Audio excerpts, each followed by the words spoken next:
ఈ యొక్క పరిపాలన రాజ్యాంగబద్ధంగా నడవట్లేదు. ఈ రాష్ట్రంలో ఒక కొత్త రాజ్యాంగం వచ్చింది. మనం అందరం అనుకుంటున్నటువంటి భారత సంవిధానం సార్వభౌమత్వాన్ని కాపాడే రాజ్యాంగం బాబాసాహెబ్ బిఆర్ అంబేద్కర్ గారు రచించిన రాజ్యాంగం ఆంధ్రప్రదేశ్లో నడవట్లేదు. ఆంధ్రప్రదేశ్లో రెడ్ బుక్ రాజ్యాంగం నడుస్తుంది. రెడ్ బుక్ రాజ్యాంగం ప్రకారమే మేము పరిపాలన సాగిస్తాం. ఏదైతే తెలుగుదేశం పార్టీ నాయకులు గత 2-3 సంవత్సరాల కాలంలో పదే పదే చెప్తూ మేము అధికారంలోకి వచ్చిన వెంటనే మీ హక్కు చూస్తాం, మీ సంగతి తెలుస్తాం, మిమ్మల్ని బట్టలు కూడా తీసి రోడ్డు మీద తిప్పుతాం, కడ్రాడ్ మీద నడుస్తామని చెప్పి పదే పదే చెప్పినటువంటి నాయకులు ఈరోజు అదే మేము వచ్చింది కూడా దానివల్లనే, దానికోసమే అన్న చందంగా ఈరోజు వారు ఇచ్చినటువంటి ఆ యొక్క ప్రోత్సాహం కానివ్వండి, ప్రోద్బలంతో ఈరోజు తెలుగు తమ్ముళ్ళు రెచ్చిపోతున్నటువంటి పరిస్థితి మనం చూస్తాం. ముఖ్యంగా ప్రమాణం రాజ్యాంగం మీద చేసి ఈరోజు తెలుగుదేశం పార్టీ కానివ్వండి, దాని మిత్రపక్షాలు కానివ్వండి, వారి కార్యకర్తలు కానివ్వండి, ఈ రాష్ట్రంలో సాగిస్తున్నటువంటి మరణ హోమం కానివ్వండి, విధ్వంసకర పాలన కానివ్వండి, కూల్చివేతల పర్వాలు కానివ్వండి, తెలుగుదేశం పార్టీ మరియు దాని కూటమిలో ఉన్నటువంటి ఇతర పార్టీలు అధికారంలోకి వచ్చిన వెంటనే రాజ్యాంగం మీద ప్రమాణం చేస్తూ రాజ్యాంగబద్ధంగా పాలన అందిస్తామని ప్రజలు ఏ ఉద్దేశంతో అయితే మరి వారిని గెలిపించారో, వారు ఇచ్చినటువంటి హామీలు కావచ్చు, ఇంకా ఇతర కారణాలు కావచ్చు, వాటిని నెరవేర్చే క్రమంలో ఈ ప్రభుత్వం వేస్తున్నటువంటి అడుగులు అన్ని తప్పటడుగులనే విధంగా కనిపిస్తాం. ఘటనలు దీనికి ఉదాహరించడానికి ఈరోజు మీ ముందుకు రావడం జరిగింది. 1 కాదు 2 కాదు,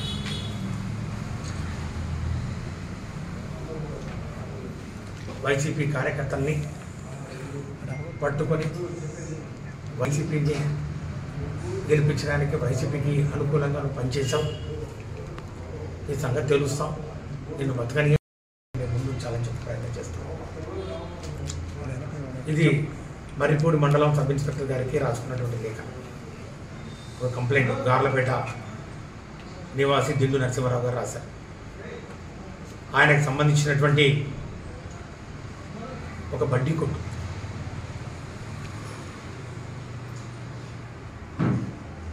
ఆ బడ్డీ కొట్టుని పెట్రోల్ పోసి తగలబెట్టడం జరిగింది.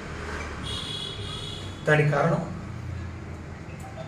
మతకక్షల, వారి మధ్యన ఏదైనా మరి వర్గ విభేదాల, లేకపోతే వారికి ఎప్పటి నుంచో ఒక వారి కుటుంబాల మధ్య ఏదైనా వైరం ఉందా? ఏమీ కాదు. దానికి కారణం ఒకటే, మొన్న జరిగినటువంటి సార్వత్రిక ఎన్నికల్లో వాళ్ళు వైసీపీకి చురుగ్గా పనిచేశారు. వైసీపీ కోసం వాళ్ళు ఒక బాధ్యతమైనటువంటి కార్యకర్తగా పనిచేశారు. జగనన్నకు వీరాభిమానం అని చెప్పి ఏకైక కారణంతో వారి మీద కక్ష పెట్టుకొని వారిని చంపుతామని టీడీపీ నాయకులు అవన్నీ కూడా కంప్లైంట్లు రాయడం జరిగింది. సుమారు రాత్రి 9 గంటల సమయంలో వచ్చి ఆ యొక్క బడ్డీ కొట్టుని తగలబెట్టి ఎందుకని చెప్పి ప్రశ్నిస్తే, నీకు దిక్కున్న చోట చెప్పుకో, నీకు దిక్కున్న చోట చెప్పుకో, అడ్డు వస్తే నిన్ను కూడా చంపుతామని వారు చేస్తున్నటువంటి బెదిరింపులు, కర్ర తీసుకొని వారు వచ్చి మరి దాడి చేస్తున్నటువంటి విషయాలు అన్నీ కూడా మర్రిపూడి మండలం సబ్ ఇన్స్పెక్టర్ గారికి కంప్లైంట్ ఇవ్వడం జరిగింది. దీని మీద ఇంకా ఇంతవరకు చర్యలు తీసుకోండి. మరిపూడి మండలం గార్లపేట. రెండవది పొన్నలూరు మండలం చొప్పర సుబ్బయ్య, తిమ్మపాలెం నివాసి. ఇదే కారణం సార్వత్రిక ఎన్నికల్లో వైసీపీకి చురుగ్గా పనిచేశారు కాబట్టి కక్ష పెట్టుకోవడం, ఆయన్ను సుబ్బయ్య అనే అతని కోడలు ధనలక్ష్మి, ఆయన కుమార్తె విజయమ్మ, వాళ్ళందరినీ కూడా సభ్య సమాజం తలదించుకునే విధంగా ప్రవర్తించి నానా బూతులు, చెప్పచక్కం కాని బూతులతోటి తిడుతూ, బెదిరిస్తూ, కాళ్ళతో చేతులతోటి కింద పడేసి ఇష్టం వచ్చినట్టు తన్ని వాళ్ళని కొట్టి చంపుతామని చెప్పి నానా బూతులతోటి బెదిరించినటువంటి విషయం కూడా వెలుగులోకి రావడం జరిగింది. దీనికి సంబంధించి కూడా మైనారిటీ కులానికి చెందినటువంటి వ్యక్తులు పేర్లతో ప్రారంభిస్తాను. దీనికి సంబంధించి కూడా వారు భయభ్రాంతులకు గురై చంపుతామని బెదిరించి వారు చెప్తే దానికి వాళ్ళు మాకు రక్షణ కల్పించండి, మాకు న్యాయం చేయండి అని చెప్పి పొన్నలూరు మండలం సబ్ ఇన్స్పెక్టర్ గారికి కంప్లైంట్ ఇవ్వడం జరిగింది. డేట్స్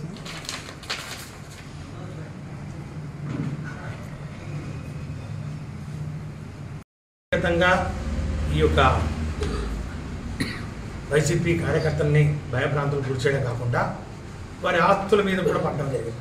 వాళ్ళ ఆస్తుల మీద కూడా ఎవరిని వదలలేదు. మా సర్పంచ్,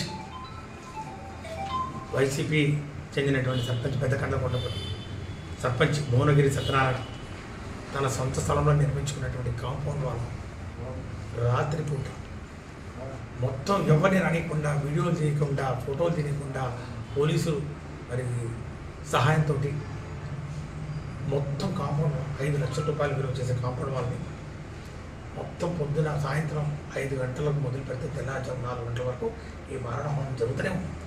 ఎవరంటే వచ్చిన వాళ్ళు తోచిపడడం జరిగింది. పోలీసు వాళ్ళని అడిగితే ఇక్కడ ఏం జరగలేదంటారు, అంత బాగానే ఉందంటారు. నేను పలుమార్లు ఎస్ఐకి ఫోన్ చేయడం జరిగింది, ఎన్డీపీఎస్ఐకి ఫోన్ చేయడం జరిగింది, మనుషులు పంపమని చెప్తే నేను వేరే చోట డ్యూటీలో ఉన్నానని చెప్పడం జరిగింది, సిఐకి ఫోన్ చేయడం జరిగింది, డిఎస్పీకి ఫోన్ చేయడం జరిగింది. ఇంతమందికి ఫోన్ చేసి ఏమయ్యా ఇది జరుగుతోంది చూడండి, ఇది ఆయన పట్టాభూమి, ఇది ఆయన సొంత ఇల్లు, ఆయన కాంపౌండ్ వాళ్ళు దీన్ని కూలగొడతా ఉన్నారు, మరి దీన్ని ఆపండి అంటే పొద్దున తెల్లారుజామున వెళ్తే వాళ్ళు మొత్తం కూలగొట్టి ఆ డెబ్రిస్ ఏదైతే ఉందో డెబ్రిస్ కూడా మొత్తం ఎత్తుకుపోయి బయటపడేసి, ఒక్క మాటలు చెప్పాలంటే మాకు ప్రజల అధికారం ఇచ్చింది, మేము ఇష్టారాజ్యంగా పరిపాలన చేసుకోవడానికి. మొత్తంగా ప్రతిపక్షమే లేకుండా ఈ రాష్ట్రంలో ముఖ్యంగా ఒకే party YSR Congress party 40% vote bank ఉన్నటువంటి పార్టీ ఈరోజు దాన్ని సమూలంగా తీసివేయాలని అధికారంలో ఉన్నటువంటి 5 సంవత్సరాల్లో కూడా వైసీపీ కార్యకర్తలు వారి యొక్క ఆత్మస్థైర్యాన్ని, వారి యొక్క మనోభావాన్ని దెబ్బతీసే విధంగా ప్రవర్తిస్తూ, వారిని భయాందోళనకు గురిచేస్తూ, వారి మీద దాడి చేస్తూ, వారి ఆస్తుల్ని కానివ్వండి, వారి యొక్క ఇళ్ళను కానివ్వండి, వారికి సంబంధించినటువంటి అన్నిటిని కూడా ధ్వంసం చేసే కార్యక్రమం గత కొన్ని రోజులుగా మనం చూస్తూ ఉన్నాం. రాష్ట్ర వ్యాప్తంగా ఎన్నిసార్లు హెచ్చరించినా కూడా, ఎన్నిసార్లు ప్రభుత్వ దృష్టికి తీసుకెళ్ళినా కూడా, ముఖ్యంగా వ్యవస్థలు, పోలీస్ వ్యవస్థ కానివ్వండి, రెవెన్యూ వ్యవస్థ కానివ్వండి, స్థానిక సంస్థల అధికారుల వ్యవస్థ తీసుకున్నా కూడా ఫలితం లేకుండా పోతాం. ఏమిటి అరాచకం, ఏమిటి విధ్వంసకర పాలన, ఎక్కడి నుంచి వచ్చింది వీరికి యొక్క అధికారం అని చెప్పి రోజు రాష్ట్ర ప్రజలందరూ కూడా ప్రశ్నించే పరిస్థితి వస్తాం. తెలుగు తమ్ముళ్ళు దుర్మార్గంగా అధికారులు బెదిరిస్తుంటే 2 అడుగులు ముందుకేసి సాక్షాత్తు మంత్రులు సాక్షాత్ మంత్రులు మీకేం భయం లేదు, పసుపచ్చ బిల్ల పెట్టుకుని పోండి. మీకు అధికారులు కాఫీలు ఇవ్వాలా, టీలు ఇవ్వాలా, బిస్కెట్ ఇవ్వాలా, మీ కాలు మొక్కాలా, ఈ సంగతి తెలుస్తా. వాళ్ళు వచ్చేస్తారు, మీ పనులు చేస్తారు, మీరేం భయపడదని వాళ్ళు ఇంకా వారిని రెచ్చగొడతా ఉంటే అసలు వ్యవస్థ ఏమైపోతుందో రాబోయే రోజులు అని చెప్పి ఈరోజు ప్రజలందరూ కూడా ఆందోళన గురవుతున్నటువంటి పరిస్థితి మనం చూస్తాం. మండల అధికారులకు ఫిర్యాదు చేయడం పట్టాభూమి పెట్రోల్లో 4 ఎకరాల 40 సెంట్లు పట్టాదారు పాస్ పుస్తకాలు ఉంటాయి. దాని మీద వైసీపీ కార్యకర్తలు తీసుకొచ్చి అక్కడ పెంచి తెప్పిస్తే జిల్లా అధికారులు కలిసి మొర్రబెట్టుకుంటే కలెక్టర్ దృష్టికి చేయడం జరిగింది. నేను కూడా కలెక్టర్తో మాట్లాడడం జరిగింది. కలెక్టర్ ఆదేశాలు ఇచ్చి ఏం జరుగుతుందంటే 145 నోటీస్ ఇవ్వండి, 145 ప్రకారం ఆర్డర్ పాస్ చేయండి, అన్ని డాక్యుమెంట్లు ఉన్నాయి కదా అని చెప్తే మంత్రి గారు దానికి చొరవ ఇవన్నీ వెరిఫై చేయండి అని చెప్పి వారికి పత్తాసు పలుకుతూ ఈ యొక్క భూమిని కబ్జా చేసే ప్రయత్నం చేస్తున్నటువంటి విషయం ఒకసారి గమనించండి.